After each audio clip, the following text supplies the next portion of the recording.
एक महायुद्ध जिसकी शुरुआत होती है 7 अक्टूबर से, लेकिन वो थमेगा कब, रुकेगा कब और कितनी आगे तक जाएगा ये इस वक्त कोई भी नहीं जानता। मैं बात कर रही हूं उस महायुद्ध की जो इजराइल और हमास के बीच में इस वक्त छिड़ा हुआ है, जिसकी 7 अक्टूबर से शुरुआत होती है, लेकिन उसके बाद कई सारे ऐसे मोर्चे जिस पर इस वक्त इजराइल युद्ध लड़ रहा है।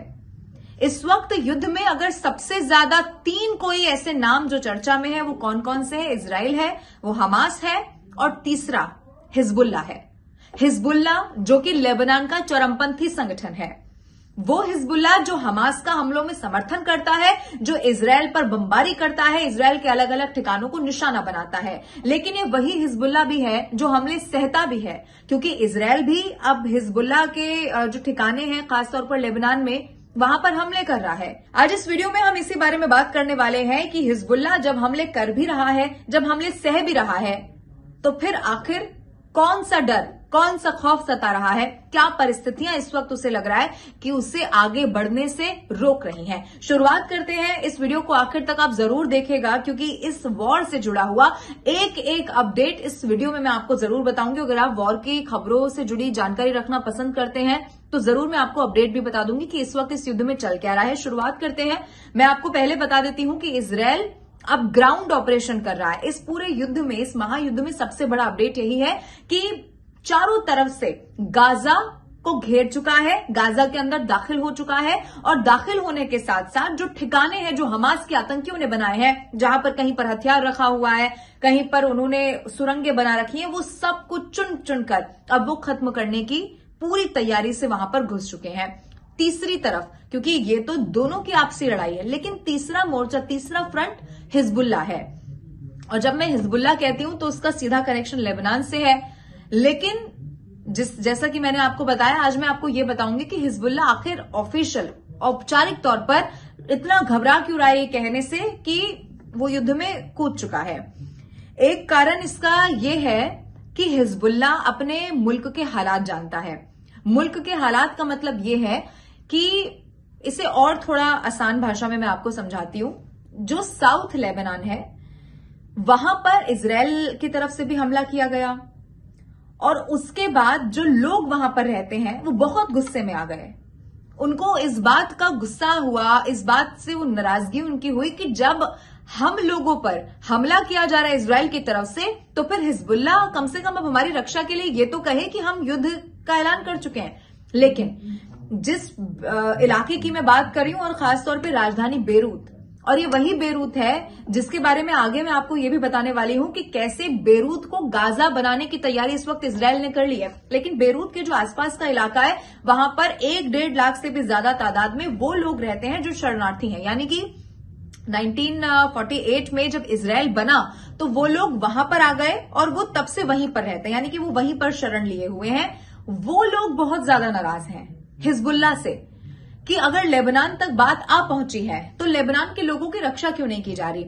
इसका सबसे बड़ा कारण यह है कि हिजबुल्ला के जो चीफ है नसरल्लाह, वो इस बात का संदेश तो देते हैं कि युद्ध लंबा चलने वाला है, लेकिन वो इशारा भी उस तरफ करते हैं कि हमारे ही मुल्क में अलग अलग आवाजें उठ रही हैं। अलग अलग आवाज उठने का मतलब इशारा, जो हालांकि उन्होंने नाम किसी का नहीं लिया, लेबनीज पार्टी के जो बड़े नेता हैं उनकी तरफ से ये कहा गया था एक टीवी इंटरव्यू में। उन्होंने कहा कि हमास ने जो हमला किया वो गलत है, यानी कि हमास के हमले की निंदा की, और निंदा इसीलिए की क्योंकि अब जब युद्ध भड़केगा, क्योंकि भाई इजराइल पर हमला किया है तो इजराइल भी तो जवाब देगा, तो जब इजराइल जवाब देगा तो इसका असर लेबनान पर भी पड़ जाएगा।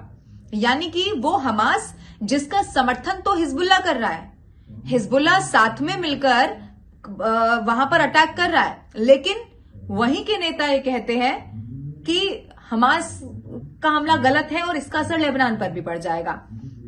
दूसरा मसला ये है जो इस वक्त हिजबुल्ला जरूर सोचता होगा, जिस वजह से वो ऑफिशियल अनाउंसमेंट नहीं करता, वो ये है कि उससे बहुत भारी नुकसान भी यहां पर होगा।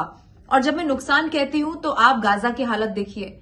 ऐसा नहीं है कि इजराइल ने हमला किया और इजराइल ने जंग की शुरुआत की, लेकिन अगर हमास ने हमला किया तो इजराइल की जो ताकत है वो कितनी ज्यादा है इस वक्त हिजबुल्ला जान चुका है, क्योंकि सिर्फ अकेले इसमें ताकत सिर्फ इसराइल की नहीं है, आप देखिए सुपर पावर अमेरिका इस वक्त इसराइल के साथ खड़ा है। बहुत सारे मुल्क हैं जो इस वक्त इसराइल का समर्थन कर रहे हैं, साथ दे रहे हैं। और अगर लेबनान में ये ज्यादा अटैक बढ़ गए तो फिर लेबनान खत्म हो जाएगा।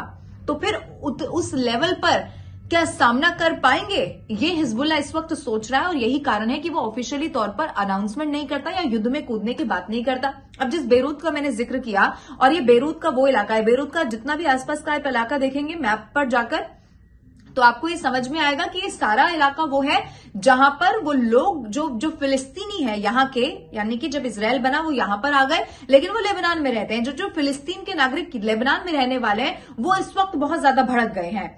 और बेरूत को लेकर सबसे बड़ा स्टेटमेंट इजराइल का यह है कि बेरूत को गाजा बना देंगे, यानी कि बेरूत की भी वही स्थिति की जाएगी जो इस वक्त गाजा की जा रही है। ऐसा एक कारण यह भी है कि जो हिजबुल्ला के लड़ाके हैं वो भी इजराइल पर हमले कर रहे हैं। तो आप ये तो तय मानिए कि इजराइल ने अगर हमास के खात्मे की कसम खाई है तो इजराइल इस बात की भी कसम खाता है कि जो भी इसमें मिला हुआ होगा या जितने भी फ्रंट से इस वक्त सामना करना पड़ रहा है, सबको चुन चुनकर इजराइल जवाब देने के मूड में है। ये मुख्य कारण है जिस वजह से हिजबुल्ला आगे नहीं बढ़ता है, अनाउंसमेंट नहीं करता है। और इजराइल दूसरी तरफ आप देखिए, एक ये भी खौफ हो सकता है कि इजराइल ने अब अनाउंस कर दिया है, इजराइल ने कह दिया है कि बेरूत को हम गाजा बना देंगे। तो अब वहां के लोगों की रक्षा करने के चक्कर में कहीं ये ना हो कि युद्ध इतना भड़क जाए कि सारा नामो निशान खत्म हो जाए या तहस नहस या बर्बादी ज्यादा हो जाए। इस सोच के साथ हो सकता है कि हिजबुल्ला आगे बढ़ रहा हो, लेकिन फिर सवाल आखिर में आकर वहीं अटक जाता है कि ये युद्ध खत्म कैसे होगा और कब होगा, और जब तक होगा तब तक कितने लोगों की जान चली जाएगी, कितने लोग बर्बाद हो जाएंगे, कितने शहर, कितना इंफ्रास्ट्रक्चर। क्योंकि आप देखिए सबसे ज्यादा नुकसान तो वही हो रहा है। हम आपको सैटेलाइट तस्वीरें जो टीवी के माध्यम से भी दिखाते हैं, हमारे चैनल के माध्यम से, आप उसमें भी देखेंगे कि ऊपर से ली गई तस्वीर और नीचे सिर्फ और सिर्फ आपको मलबा दिखाई देगा। युद्ध कभी भी किसी का भला तो नहीं कर सकता, लेकिन अब चूंकि छेड़ा है हमास ने युद्ध, तो अब इजराइल की भी जिद है कि वो खत्म करने से पहले सांस नहीं लेगा। हालांकि अब ये भी कहना बहुत मुश्किल है कि कौन किस पर इस वक्त भारी है या कौन कितने ज्यादा खूंखार, क्योंकि आप देखिए बहुत ज्यादा आक्रामक अगर इजराइल भी है तो हमास भी लगातार झुकने को तैयार नहीं नजर आ रहा है। ऐसे में अब आगे आने वाले समय में देखना होगा कि ये युद्ध किस दिशा में आगे बढ़ता है। लेकिन हर अपडेट युद्ध की खास तौर पर, ऐसे कहीं भी पहले भी मैं वीडियो आपके लिए लेकर आई हूं, जो भी अपडेट युद्ध से जुड़ा हुआ होगा आपके लिए एक बार फिर से मैं वीडियो लेकर आऊंगी। लेकिन ये वीडियो आपको कैसा लगा, आप इस युद्ध को लेकर अपनी क्या राय रखते हैं? कहीं आपको ऐसा तो नहीं लग रहा कि कुछ ऐसा है जो मिस हो गया, या आप चाहते हैं कि मैं आपके लिए उस टॉपिक पर वीडियो बनाऊं जो वॉर से जुड़ा हुआ हो, या फिर ऐसा कुछ भी सजेशन आपको देना है तो आप जरूर कमेंट करके बताइएगा। और ये भी बताइएगा कि ये वीडियो आपको कैसा लगा।